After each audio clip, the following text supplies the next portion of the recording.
მოგესალმებით. სტუდია მონიტორის დღევანდელი ჟურნალისტური გამოძიება ნანა ბიგანიშვილმა და ქეთი გიგაშვილმა მოამზადეს. მაჯის საათში ჩამონტაჟებული ფარული კამერით დაკავებულმა პოლიციაში საკუთარი ცემის შემზარავი კადრები გადაიღო. კადრები მედიით გავრცელდა. პოლიციამ კი საქმე ნაცემი ბიჭების წინააღმდეგ დაიწყო და ბრალიც წაუყენა 7 წლიანი პატიმრობის მოთხოვნით. ამ საქმეში დაზარალებულები სწორედ ის პოლიციელები არიან, რომლებსაც ბიჭები ცემაში ადანაშაულებენ. სათვალთვალო კამერიდან კი სიტუაციის ამსახველი ვიდეო კადრები ქრება. არადა ეს კადრები სასამართლოს სიმართლის დადგენაში დაეხმარებოდა. 2015 წლის 5 აპრილის ღამეს თბილისში ევროპის მოედანზე სამართალდამცავებმა პოლიციელებისთვის წინააღმდეგობის გაწევის ფაქტზე ორი ახალგაზრდა ფილიპე ბაბაიანი და არტურ ოგანეზოვი დააკავეს. აქ დედაქალაქის ერთ-ერთ ცენტრალურ ადგილას მოქალაქეების უსაფრთხოებისთვის სათვალთვალო კამერები მრავლადაა, თუმცა პოლიცია აცხადებს, რომ ამ კამერების ჩანაწერები, რომელიც ღამით განვითარებულ მოვლენებს აღწერდა, არ არსებობს. ქუჩის სათვალთვალო კამერებმა არა, მაგრამ ევროპის მოედანზე მომხდარი ამბავი ფილიპე ბაბაიანის მაჯის საათში დამონტაჟებულმა კამერამ ასახა. ბაბაიანმა მაჯის საათი მასში დამონტაჟებული ვიდეო კამერით რამოდენიმე თვის წინ ინტერნეტით შეიძინა და ძირითადად სახლიდან გამოსვლისას იკეთებდა. როგორც თავად იხსენებს, ამ საათით თავს იცავდა, რადგან სამართალდამცავებს მისთვის შეურაცხყოფა მანამდეც მიუყენებიათ. უამრავი შეურაცხყოფა ქუჩაში გარეთ და სულ შეურაცხყოფა და ახვი აქედან აქ არ დაგინახო ინტრიგანო. ერთი ასეთი ჩანაწერი, რომელიც ბაბაიანის თქმით პოლიციასთან შეხვედრას ასახავს, 2014 წლის ივლისშია გადაღებული. ამ ფარულ ჩანაწერში ასახული პოლიციელის ვინაობა ჩვენთვის უცნობია.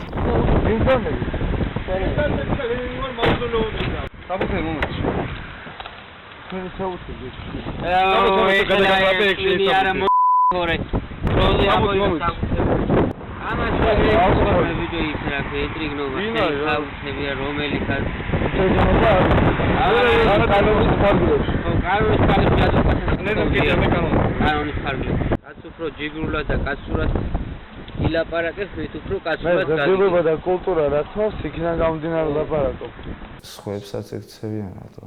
მარტო ჩემს მართ არ არის მას. ძალიან უამრავს ექცევიან მას. ძალიან. ფილიპე ბაბაიანს ხელზე საათის გაკეთება არც დაკავების ღამეს დავიწყებია, როცა მეგობართან ერთად ნაინ კლუბში წასვლა გადაწყვეტა. როგორც დედა მარგარიტა ბაბაიანი იხსენებს, ფილიპემ დაკავებამდე 6 თვით ადრე ჯანმრთელობის სერიოზული პრობლემების გამო ოპერაცია გაიკეთა და გარკვეული პერიოდი სახლიდან ვერ გადიოდა. დედაო, წავალ ცოტა ვიცეკოდ და მოვალ. თან თქვენ შვილო არ გინდა, ნუ მიდიხარი, აგ ისეთ ეგუცუდათ. რამდენი ხანია სახლიდან არ გავდივარ. წავიდეო, რამდენი სულ სახლში იყო. ევროპის მოედანზე ღამის კლუბ ნაინში ფილიპე ბაბაიანი მეგობარ არტურ ოგანეზოვთან ერთად დაახლოებით ღამის 12 საათისთვის მივიდა. ღამის 2 საათზე ფილიპეს დედას შეატყობინეს, რომ ახალგაზრდები პოლიციამ დააკავა. რახან არ ვიცოდით ბავშვები სად არიან, ნუ ვიცოდი რომ კლუბში მივიდა, მივედით იქ და ნუ შევეკითხეთ იქ თქვენს რომ აიყვანეს პირველ განყოფილებაში.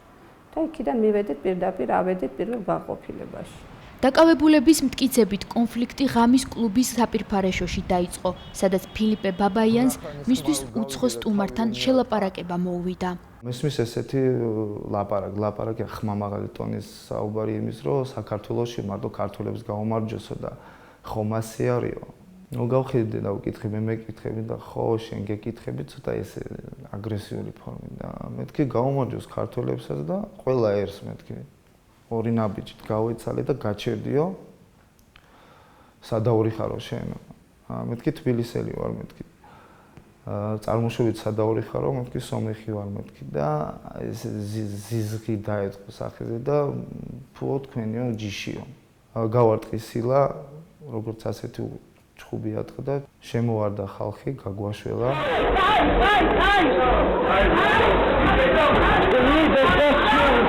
საბუთს მიჩვენებდა ანუ მე ვერ ხედავდი ახლა ჟურნალს და მე მუქარა იყო იმის რომ დაგალპოფო ციხეშიო შენ არიციო ვიზიაციო ხელიო და სამსახური მოვალება სასწავლო. ოშე, არა სამსახური. როცა გემუქრება რომ დაგალპოფო ციხეშიო, არ ვიცი ხელი ვის გაარტყიო და აქედან გამომდინარე უკვე ცოტა ლოგიკურია ხო რომ ვიღაცა იყო. პოლიციელი იყო? ანუ აშკარად. კონფლიქტს, რომელზეც ბაბაიანი საუბრობს, კლუბის მენეჯერი და დაცვის წევრებიც შეესწრნენ. როგორც მარიამ შაბურიშვილი იხსენებს, ბაბაიანის მიერ დასახელებულმა პირმა შეურაცხყოფა მასაც მიაყენა. იმ სამმა პირმა, რომლებიც იყვნენ ეთნიკურად ქართველები, მეც მომაყენეს სიტყვიერი შეურაცხყოფა კლუბის საპირფარეშოსთან. ისინი იყვნენ აგრესიულები, რასთან დაკავშირებითაც ჩემს მიერ რადიოსადგურის მეშვეობით გამოძახებული იქნა კლუბის დაცვის თანამშრომლები და მათი მეშვეობით საპირფარეშოში მყოფი პირები გაყვანილ იქნენ კლუბის გარეთ. ნაინის დაცვის თანამშრომელი რუსლან ბერძენია ინციდენტიდან მალევე ბაბაიანთან მიდის და კლუბის დატოვებას თხოვს და ქუჩაში გამოყავს. ფილიპე ბაბაიანის თქმით, ნაინის შესასვლელ კართან გამოსვლისთანავე საპირფარეშოს ინციდენტის მონაწილე პირს ამჩნევს. ის ამჯერად მარტო არ არის. მასთან ერთად პოლიციაც დგას. კარი გაიღო თუ არა, ის აქეთავ ხარეს იყო სადაცას, პოლიცია ელაპარაკებოდა აქედან. ანუ სულ პოლიცია იყო რა, ანუ რაც დავხედე ყველა ფორმებში და სულ ვიხედები სულ ხალხია. შენახა რა, ხო, კაი, ნუ გავგერბობდი, პოლიცია რო ვარ, როთული ვერ ხედავ. პოლიცია შედავარ. როგორც ბაბაიანი იხსენებს, მეგობარი არტურ ოგანეზოვი მას გარეთ მალევე გამოყვა. რამდენიმე წუთის დაგვიანებით გამოსული ოგანეზოვი ნაინის შესასვლელ კართან ბაბაიანის გვერდით მიწაზე აღმოჩნდა. ჩემ ბიძს რა მოვიდა მან და არავინ არაფერი არ იცის, იმიტომ რომ როცა გამოვიდა და ერთი რომ დაარტყეს, წაიქცა. ჩემ ბიძს მეტი არ უნდა ერთი რომ დაარტყან, მაგრამ ფეხზე ვეღარ დადგება. პოლიციამ უკვე დამაგდო ძირს დარტყმით რა და მოხდა მაგარი ესეთი მკვრივი ბლაგვით თქოს კისერში რა რაღაცა და მე მომქაჩეს დამაგდეს ძირს. როცა არტურას ხმა გავიგე რომ რა შვებითო და რატო ურტყავთო და რაღაცა და შენინი ესა დააყარეს არტურასაც. აქ ცემეს, აქაც გიტყეს, გვახოხიალეს რა. იმიტომ რომ მე იქაც აღმოჩნდი, არა იქ აღარ აღმოჩნდით, მაშინ აღმოჩნდით როცა უკვე მიგვათრიეს, ანუ ხელებით ისე კამარზე, თმებში და არტურიკა ერთ მანქანაში მე აიგრევე მუხლებზე, ანუ ფეხზე ვერ ვიდექით, ფიზიკურად ვერ ვიდექით. და ხოხიალით უკვე გაგვიშვეს მანქანაში რა. დაახლოებით ღამის 3 საათი იქნებოდა, როდესაც ფილიპე ბაბაიანის და არტურ ოგანეზოვის მშობლები ცურტაველის ქუჩაზე ძველი თბილისის სამმართველოს პირველ განყოფილებაში მივიდნენ. არტურ ოგანეზოვი წარსულში ნასამართლევი იყო. რომ შევედი ჩემი ბიჭის ხმა გავიგე, ყვირილის ხმა იყო. რომ ცემდნენ. გავაღეთ კარები, მოდიოდა მაგარი ყვირილი. და არტურიკას მამა უცბად თქვა, ეს ჩემი შვილის ყვირილია.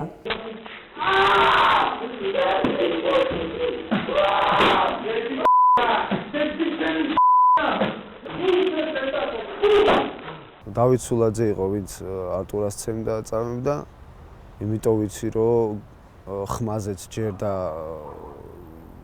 თვითონ დარტყმის ხმებით და გამოსული იყო ჩემს იმ ოთახში, სადაც მე ვიმყოფებოდი და მე მემუქრებოდა. სულ სამუხტიო, ცემაშიო თუ ხმას ამოიღო კიდეო რა. ბაბაიანის მტკიცებით ფარული ვიდეო ჩანაწერის ფრაგმენტში პოლიციელ დავით სულაძის ხმა ისმის.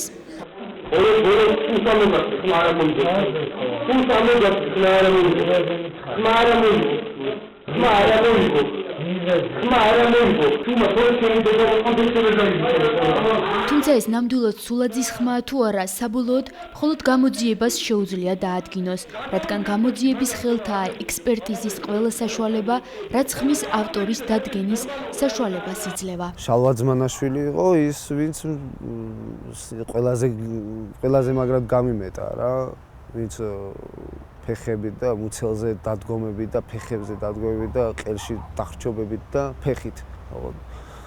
ჩვენ ტელეფონით დავით სულაძესაც დაუკავშირდით და აღნიშნულ საკითხზე კომენტარი ვთხოვეთ.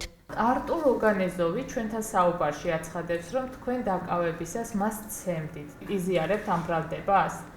ჩვენ გამიცემული მოხდა ხმადა. თუ დროს მიდეკო ძალიან არ გესმით, თუ დროს ძალიან. შალვა ძმანაშვილმა კი კითხვა მოისმინა და ტელეფონი გაგვითიშა.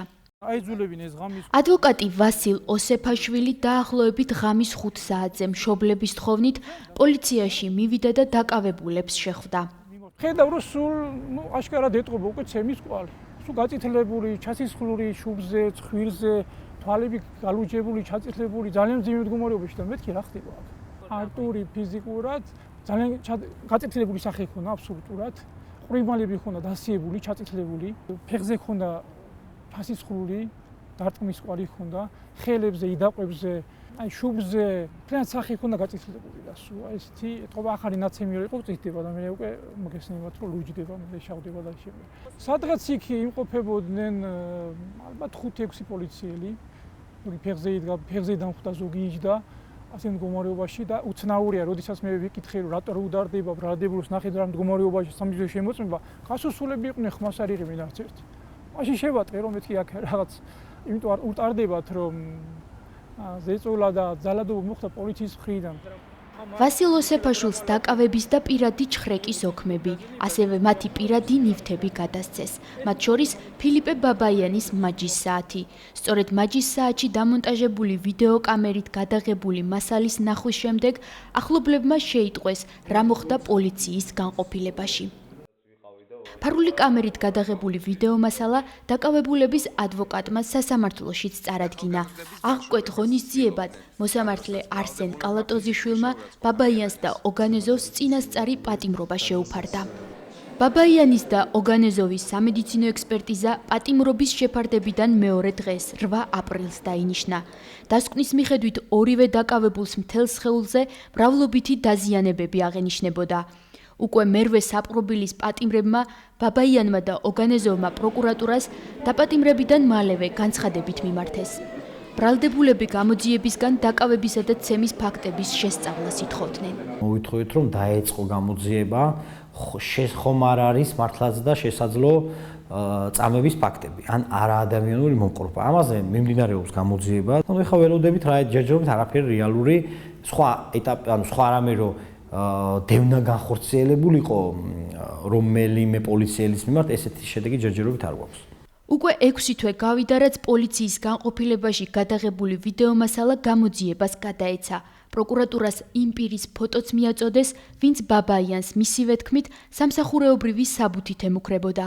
სამწუხაროდ დღემდე იდენტიფიცირებული არ არის ის პირი, თუმცა ჩვენ წარვადგინეთ ფოტოსურათი, საკმარისი მასალა იმისთვის რომ ეს პირი იდენტიფიცირებული იქნას. ყოველ შემთხვევაში ჩვენ არ ვიცით. ბოლოს როცა მე და ფილიპე ბაბაიანი გავხდით პროკურატურაში და პროკურატურის განმძიებელთან ბოლო დაკითხვაზე ვკითხე სპეციალურად განმძიებელს, ხომ არა მოგიხდენიათ ამ პირის იდენტიფიცირება და უარი მითხრა, ჯერჯერობით არაო. ბაბაიანის და ოგანეზოვის საქმით სახალხო დამცველიც დაინტერესდა. სახალხო დამცველის წარმომადგენელი ეკახუციშვილი აცხადებს, რომ გამოძიება გაჭიანურდა. ამ ფაქტთან დაკავშირებით სავარაუდოდ პოლიციელების მიერ უფლებამოსილების გადამეტებას აქვს ადგილი, ანუ რომელიც გამოიხატა გარკვეულ ძალადობაში. და აუცილებელი არის თავად პოლიციის პრესტიჟისთვის და საზოგადოების ნდობისთვის პოლიციის მიმართ, თავად პოლიციის უწყებაში არსებული კონკრეტული დანაშაულების მიმართ სახელმწიფო მოახდინოს სწრაფი და ეფექტური რეაგირება, რომ საზოგადოებას ჰქონდეს ნდობა სამართალდამცავი ორგანოების მიმართ. სამართალდამცველები ფილიპე ბაბაიანისა და არდურ ოგანეზის დაკავებიდან 4 თვის შემდეგ ოჯახმა პოლიციის განყოფილებაში გადაღებული ფარული ვიდეომასალა გაასაჯაროვა. მედიასთან შინაგან საქმეთა მაშინდელმა მინისტრმა ვახტანგ გომელაურმა საკითხთან დაკავშირებით შემდეგი კომენტარი გააკეთა. გამოძიება დაიწყო და თუ გამოვლინდება, რა თქმა უნდა, დაიჯერებენ ეს ადამიანი კამენ შესაბამისად. საქმის არსებით განხილვაზე სასამართლო პროცესზე დაზარალებული სტატუსით 3 პოლიციელი დავით სულაძე, მიხეილ აბრამალაძე და გიორგი ლიპარტელიანი წარსდგა. ხარჩილაძე პროკურორმა როცა ვასესა ილაპარაკეს ამათი დანაშაულობა და ხარჩილაძემ რომ თქვა ჩვენო დაზარალებულს ვცნობთო ჩვენ თავსავ და ღონისძიება ამათ წინამდე უნდა იმას აქვთ რომ მუხლი მიუყენა 353 თუ არ ვცდები 4-დან 7-მდე და ითხოვდა მაქსიმუმი. პოლიციის ვერსია, რომელიც სასამართლო პროცესზე გაჟღერდა, ასეთია. 5 აპრილის ღამეს 2:20 წუთზე ძველი თბილისის სამმართველოს პირველი განყოფილების პოლიციელებმა შეტყობინება მიიღეს, რომ ევროპის მოედანზე ღამის კლუბ 9-თან ჩხუბი იყო. ადგილზე 8 პოლიციელი მივიდა: დავით სულაძე, მიხეილ აბრამალაძე, გიორგი ლიპარტელიანი, დავით პაპიაშვილი, გიორგი ჩარი-გოგდიშვილი, ალექსანდრე სონიძე, დავით მუკვანი და შალვა ძმანაშვილი. სასამართლოში დაკითხული პოლიციელები დაკავების ფაქტს ასე აღწერენ. ჩვენ სხდომის აუდიო ჩანაწერი მოვიპოვეთ.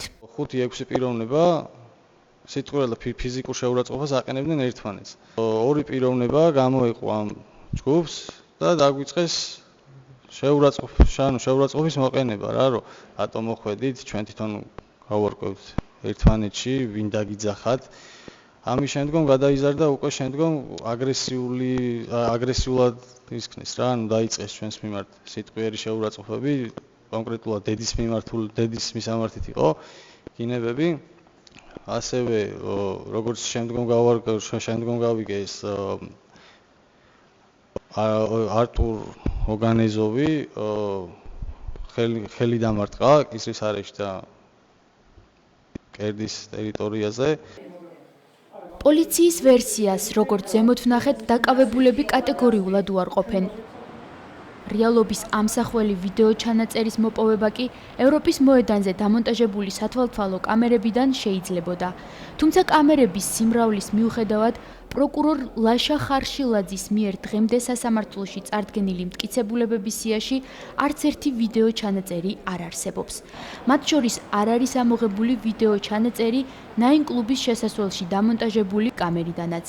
გამოძიება 9 კლუბის ჩანაწერების ამოსაღებად მხოლოდ მე-10 დღეს მივიდა, მაშინ როდესაც 9-ის ხელმძღვანელობის განმარტებით მასალა მე-7 დღეს უკვე წაშლილი ჰქონდათ. რატომ არ არის ამოღებული ვიდეო მასალა ევროპის მოედნიდან და საქმეში რატომ არ არის მტკიცებულების ყველა ეს მტკიცებულება არის მოპოვება შეიძლება და ამოღებული იქნა და ერთვის სისხლის სამართლის საქმეს, რომელიც გამოკვლეული იქნება სასამართლო პროცესის განხილვისას. და ეს ვიდეო მასალა რო არ არის ამოღებული, რომელ დღეს მივიდა პროკურატურა? დანარჩენ საკითხებთან დაკავშირებით მიმართეთ პრესსამსახურს. 10 დღის განმავლობაში რას აკეთებდა? თუ მithumetes პოლიციელები თვითონვე ამბობდნენ, რომ ვიღაც პირები გაიქცნენ. კი, მაგრამ იმ 10 დღის განმავლობაში იქნება ის პირები მიიმალნენ და საერთოდ წავიდნენ საქართველოდან. დაუყოვნებლივ რატომ არ ახორციელებს გადაუდებელი აუცილებლობით გამოწვეული მდგომარეობით და რატომ არ იღებს ვიდეო მასალას? მე-10 დღემდე რას ელოდებოდნენ, ესეთი რომ წყობილიყო. გვიან ღამით ბრალდებულებთან ძველი თბილისის სამმართველოს პირველ განყოფილებაში საპატრულო პოლიციის თანამშრომელი ალკოტესტის ჩასატარებლად მივიდა, რაც ფილიპე ბაბაიანის მაჯის საათზე დამონტაჟებულმა კამერამაც გადაიღო. დაცვის მხარე პატრულ ირაკლი ტაველიშვილის სამხრე კამერით გადაღებული ვიდეო მასალის მოპოვებას ამ დრომდე უშედეგოდ ცდილობს. შინაგან საქმეთა სამინისტროს მასალა მათთვის ჯერ არ მიუწოდებია. ამ მტკიცებულების არ მიღებამ გამოიწვია ჩვენებების ფალსიფიკაცია, ანუ ცრუ ჩვენებების მიცემა. ეს მტკიცებულება რო სახეზე ყოფილიყო, ის ადამიანები, ვინც ცრუ ჩვენება მიცეს, კერძოდ პოლიციელები, ვინც დაკავებაში მონაწილეობდნენ, როგორც თავადვე ამბობენ, თავისთავად ცხადია, ამ ვიდეო მასალის შემხედვარე ვერ მიცემდნენ ისეთ ჩვენებებს. ახალგაზრდა იურისტთა ასოციაციის წარმომადგენელი ლევან ვეფხვაძე აცხადებს, რომ საქმეში სათვალთვალო ვიდეო ჩანაწერების არსებობა ბოლო დროს დამკვიდრებული პრაქტიკაა და მის მიერ წარმოებულ სისხლის სამართლის საქმეებშიც ასეთი ჩანაწერები არ დევს. ეს პიროვნებები, როგორც საზოგადოებისთვის არის ცნობილი, დაკავებულები არიან წინააღმდეგ პოლიციისთვის წინააღმდეგობის გაწევისათვის და შესაბამისად შემთხვევის ადგილზე მოხდა პოლიციის წინააღმდეგობის სავარაუდო გაწევა. ამ შემთხვევაში, რა თქმა უნდა, ის გამოძიება, რომელიც ამათ წინააღმდეგ წარიმართა, ისიც უნდა დაინტერესებულიყო ამ ვიდეო კამერით ამოღებით და დროულად უნდა მოეხდინა ერთგვარად ამოიღო ყველა ის საჭირო მტკიცებულება, რომელიც თავისთავად გამოძიებას დააყენებდა სწორ კვალზე. ბრალდებულებს პოლიცია უნიფორმის დაზიანებას, სიტყვიერ და ფიზიკურ შეურაცხყოფას ედავება. თბილისის საქალაქო სასამართლოში რამდენიმე პოლიციელი უკვე დაიკითხა. მათ შორის დაიკითხა პოლიციელი გიორგი ლიპარტელიანიც. ლიპარტელიანის სასამართლოზე მიცემული ჩვენება მის მიერ 7 თვის წინ მიცემულ ჩვენებას ეწინააღმდეგება. პოლიციელი გიორგი ლიპარტელიანი სასამართლოზე ამბობს. გვაგინებდა და დარტყმის ფაქტი ბაბაიანმა თუ დაარტყა აბრამალაძის დარტყმის ფაქტი მე არ დამინახავს.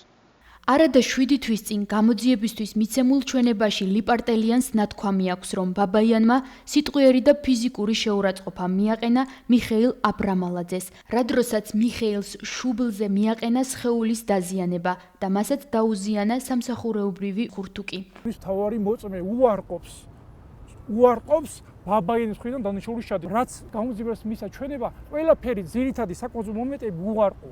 ანუ ფილიპე ბაბაიანი ბრალდებული ამ გიორგი ლიპარტელიანმა გაამართლა. საქმეში კიდევ ერთი წინააღმდეგობაა. კერძოდ იმ სამ პოლიციელს შორის, ვინც ჩვენებების მიხედვით ევროპის მოედანზე პირველი მივიდა, ერთ-ერთი მიხეილ აბრამალაძე იყო.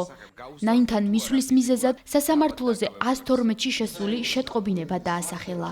ვინ ვართო 112-ის ოპერატორი ყოველ შემთხვევაში ყოველთვის შეტყობინების შესვლის შემდეგ უკავშირდება 112-ის ოპერატორი უკავშირდება ხელისადიო სადგურს და ამბობს მის ამარცხს და შეტყობინება შემოსული არის მაგ პერიოდში პირველ განყოფილებაში და წავედით სიტუაციის ვითარების გარკვევის მიზნით გავიმართეთ იქ.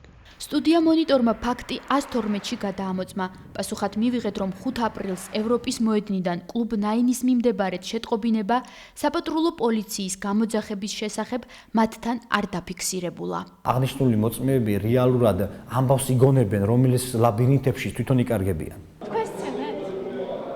მიმართეთ შინაგან საქმეთა სამინისტროს პრესსამსახურს. თქვენ გინახავთ ნაცემები? მიმართეთ სამსახურს, პრესსამსახურს. ვერანაირ კითხვაზე ვერ გიპასუხებთ თქვენ. პრესს მიმართეთ შინაგან საქმეთა სამინისტროს. შინაგან საქმეთა სამინისტროს პრესსამსახურს ჩვენ არაერთხელ დავუკავშირდით, თუმცა მათ ჩვენ კითხვებს არ უპასუხეს. იდენტიფიცირებულია თუ არა ჩხუბის რომელიმე მონაწილე, ასევე რატომ არ არიან ცნობილი დაზარალებულად ოგანეზოვი და ბაბაიანი. ამ კითხვით პროკურატურას მივმართეთ, თუმცა კითხვებზე პასუხები ვერც მათგან მივიღეთ. თბილისის საქალაქო სასამართლოში არტურ ოგანეზოვის და ფილიპე ბაბაიანის პროცესი ჯერ კიდევ გრძელდება. ისინი ამ დროისთვის გირაოს სანაცვლოდ არიან გათავისუფლებულები. თუ სასამართლო ბრალდებულებს არ გაამართლებს, ბაბაიანს და ოგანეზოვს 4-დან 7 წლამდე პატიმრობა ემუქრება.